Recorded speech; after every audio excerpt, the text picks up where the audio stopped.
The tech industry responds en masse to Russia's invasion. Should we go through this? Yeah. On Monday, Twitter added labels to tweets by Russian state media and has paused ads and recommendations features in Russia and Ukraine. Microsoft is helping Ukraine defend against cyber attacks. They've removed RT, Sputnik, etc. from the Windows Store and their Start platform. I don't even know what that is. And today they suspended sales of hardware and software in Russia. Also today, both Intel and AMD announced they have halted all chip sales in Russia and Belarus. YouTube followed Meta in pausing monetization for Russian-affiliated media channels last week. Videos from blocked channels will appear less often in recommendations, and following a request from Ukraine, RT and other channels are no longer accessible in the country. Apple halted sales, pulled Russian state media apps from the App Store, and disabled traffic reports on Apple Maps in Ukraine to deter tracking there. Many game publishers, including EA, CD Projekt Red, and others, have halted sales in Russia and Belarus.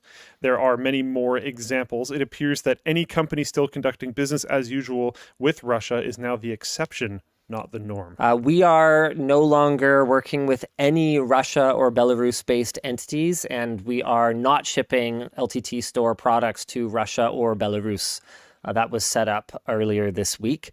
It's not huge, but you know, for our part, we're just kind of looking at it going, well, it seems like the correct thing to do. So there you have it. Something that I feel like a lot of people are getting confused about here is that just because we're condemning what's going on right now, this totally unprovoked invasion of Ukraine, doesn't mean that there aren't other horrible things happening in the world and that we do approve of those things, just to be very clear. And that there hasn't been other horrible things that have happened in the past. We approve of those either. Any violence towards civilians, you know what, honestly, I'll take it further. Any violence is, you know, harming another human being. I don't think there's a major religion on earth that's like, yeah, you should definitely harm other human beings. Like, I'm pretty sure, like, as a species, we've all kind of agreed for a long time that it's not cool. But, you know, hey, people in power, they do it anyway, and that sucks. That's kind of where I'm at on that. Yeah. Yeah, it's been rough. The Russian ruble fell 30% in value on Monday. Apparently hasn't fallen further because MOEX, the Moscow Stock Exchange, has been closed all week. This is an Anthony Young note. Notably, on Monday, a Ukrainian official sent a letter to ICANN requesting they block Russian domains. Today, they responded that they won't be able to as they have no sanction levying authority, saying essentially ICANN has been built to ensure that the internet works, not for its coordination role to be used to stop it from working. Yep. Russia blocked access to Facebook in the country. Russia is blocking many Western media-based outlets.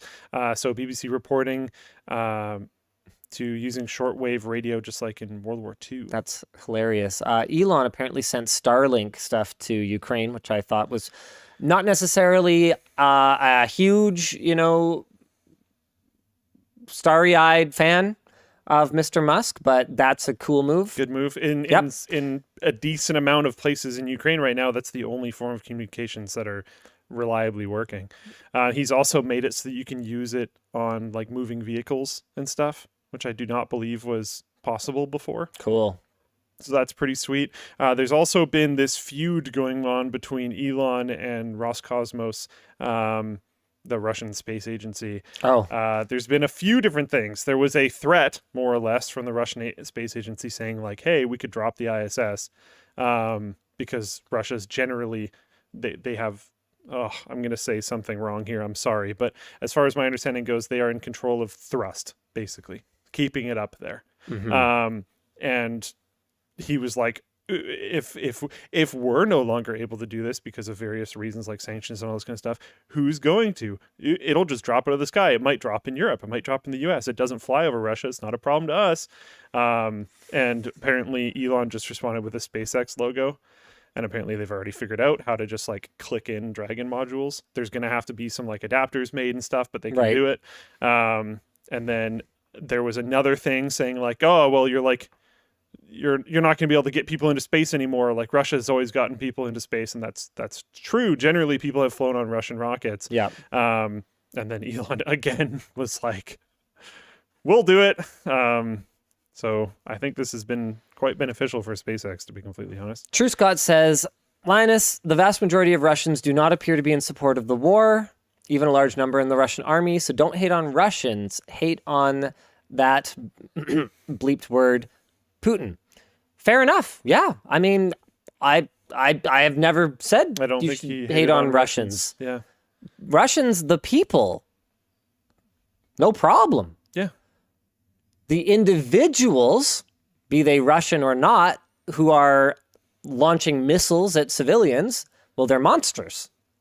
Yeah. But unfortunately, we're not in a position to do anything. The only way that anyone else can put pressure on the Russian government is to put pressure on Russia, the country. And unfortunately, the Russian citizens are caught in the crossfire here. So at the end of the day, the only people who can do anything about the regime that is leading their country are the people who live there. I can't. Yeah. So that's where we're at. Yeah.